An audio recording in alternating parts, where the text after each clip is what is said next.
So now we're entering off-season. Golf's coming on TV's coming to an end.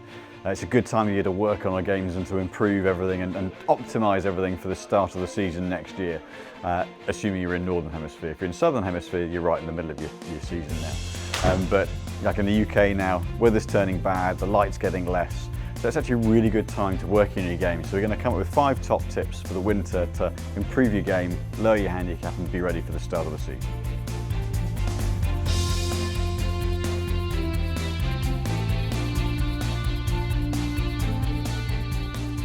So first point on the list is know your distances. It's something that so few amateurs do well. The pros do brilliantly. They know down to the half a yard how far they hit their clubs.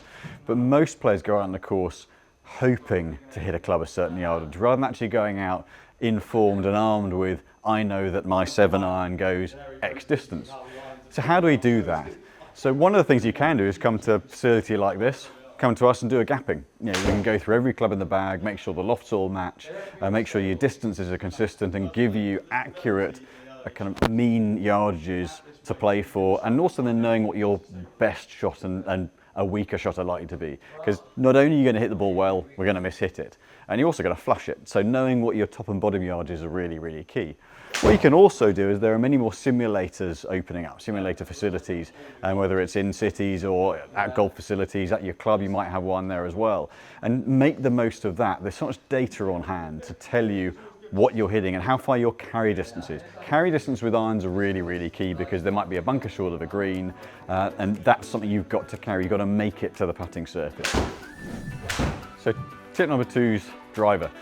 Get your driver checked if you can. If you've got a facility that you can go and get fitted at, make sure that the specs are right, because driver, yes, on tour, everyone talks about distance. They're looking at maximising yardage. But actually for 99% of players out there, putting this in play regularly, getting it on the fairway is worth far more than an extra 5 yards. Because if you're playing from the fairway, you can attack the course. You're not having to chip out sideways. You put it in trouble, you're losing a shot straight away. So that way, if you've done your gapping, if you're in play on the fairway, you can make the most of knowing what club you're going to be hitting. So, for example, if I'm trying to kind of get everything possible out of this, and I go and give it a wild thrash, then what happens is, as you can see, the ball hit well, that's drifting off into trouble. Where do we end up? In a bunker. Useless from a scoring point of view. If you go and get a fitting, what we can do is we can optimise performance, we can optimise setup, but what that helps you to do is deliver the club consistently. If you can deliver it consistently, you can hit it straighter. So yes, I've gone after that, hit that hard, got a 107 mile/an hour club speed, but if the direction's off, you're behind the 8 ball. So going and doing some practice, working on the driver, get a lesson.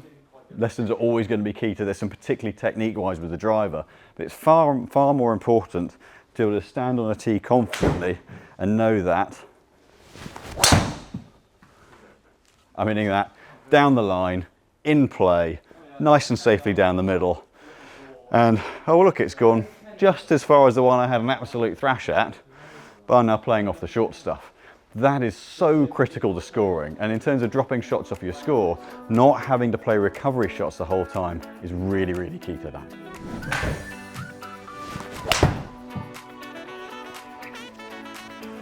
So when you go and practice with a purpose. And this is so key to improving. So many golfers you see with great intention go to the range or go to their practice ground, their course, hit loads of balls, thinking, right, volume versus quality. The problem with that is you can machine gun 100 balls away, but if you're not actually working on anything specific, what do you gain? Other than, okay, I've hit a lot of shots, I've got a sore back because I'm tired. So if you go out with a purpose to practice on, with something specific that you're working on. Now, a lot of the time this can follow, as one of the other points we said, this can follow a lesson. Getting something really key that you know that by working on this, it's going to take your game forward. That's really, really important to do. But then go and practice it properly. It's what the pros all do, is they hit less balls, but it's higher quality practice. So for me, what I'm working on at the moment is swing length. So my swing gets a little bit long with the arm swing, and that then gets me dropping the club behind and having a flip at it. And so my miss, particularly off the tee, is a hook. So what I'm working on at the moment is making sure that I'm keeping my arms a little bit shorter, and that then allows me to make a tighter, more balanced move.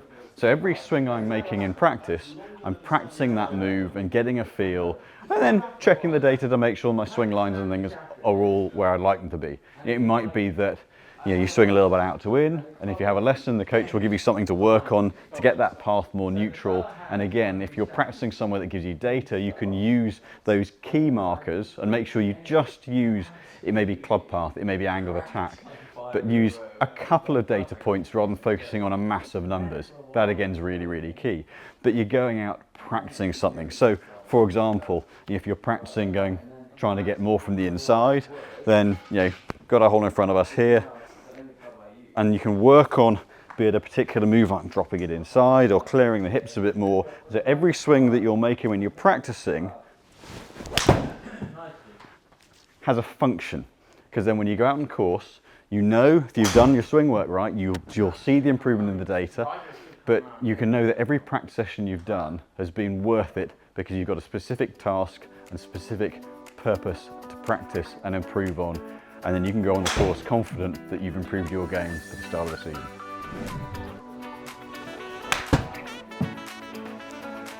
So, final key in the long game side of things, wedges. Wedges are somewhere you can make or break around, and it's somewhere, you look at the top players, they're all so proficient with their wedges because it's so key to holding a score together or creating really good opportunities. So for a lot of amateurs, wedges are there to get to a par 5, get to a par 4 in your last shot, and give yourself a chance to get up and down to save a par most of the time. So again, knowing your wedge yardages, getting a structure from 100 yards and in or 80 yards and in that you can rely on, massively critical. So a way to do that, and again, the beauty of having these indoor simulators, you don't have to go out in the cold, wet range in the middle of winter to do it, is get a few key swings. So one of the keys is get a swing that you're comfortable with, a control swing. So most of the time, it's that feeling of what people call a 9 o'clock swing. It's long enough to be repeatable and to engage your big muscles, rather than just a kind of little fiddly one with the hands, but it's not a full swing. It can be a quieter move. So I've got a pitch wedge and 3 wedges in my bag. So getting a confident, comfortable, consistent swing length, and then using each of the wedges to dial in the distances. So this is with my 56-degree wedge here. So I can play this shot and say, right, at that 9 o'clock yardage, go through 8 to 10 shots, how far does it hit? Now, for the flag that's set up on screen, that's a little bit long, but we can look at that and say, okay, carry 73 yards. So we go through 5 to 10 shots with what feels like a consistent swing length and strike, look at the average for the distances, and then do that for each club. That gives you a structure, gives you a kind of blueprint, so that, for me, realistically, that shot with a pitch wedge is going to be about 110. From 110 yards in, I know I've got 4 distances. I know if I'm presented with a distance on course, what wedge to pull, what swing to hit, and I can play that shot with confidence. That again is going to make a massive difference to getting that structure to score save shots and write a lower number on the bottom of that card in that first tournament next year.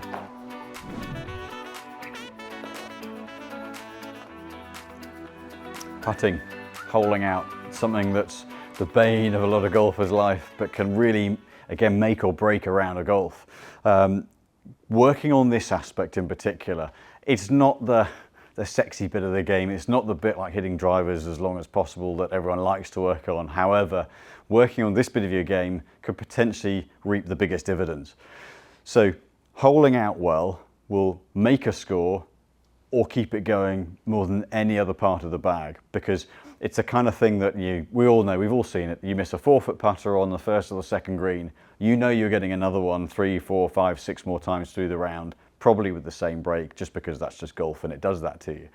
So doing some really good quality work with the putter, setup wise, alignment, and just seeing the ball going in the hole. Get used to seeing a positive outcome, and that's going to have a big impact on your game. There are some training aids, in particular with putting, that can be very, very useful. So, what we've got here, there are variants around this. It's got your target line on it. It's got the blue line for the face to get set up square, so that you know when you set up that you're practicing setting up directly at the target. It also gives a little bit of a visual for a path line as well. But quality practice in terms of getting your alignment set. There are various things you can do. A chalk line on the green. Some of these putting mats, there are little gates that you can putt through as well to make sure your start line's on. But grooving that stroke so that you know you're starting the ball along the line that you're aiming, that's going to have a massive impact to your scoring. And who doesn't want to stand over a 5-foot putt confident that they're going to hole it? It's going to make a huge difference. And doing a few reps, you can do this at home on your carpet. Grooving a stroke that's neutral, solid strike, and that you're seeing that ball at shorter distance, 4, 5, 6 foot, hitting the target over and over again is only going to give you confidence and only going to help you when you get out on course at the start of the year. So I hope you enjoyed those 5 tips that we think are really important to work on to improve your game through the winter, ready for the start of 2025 season.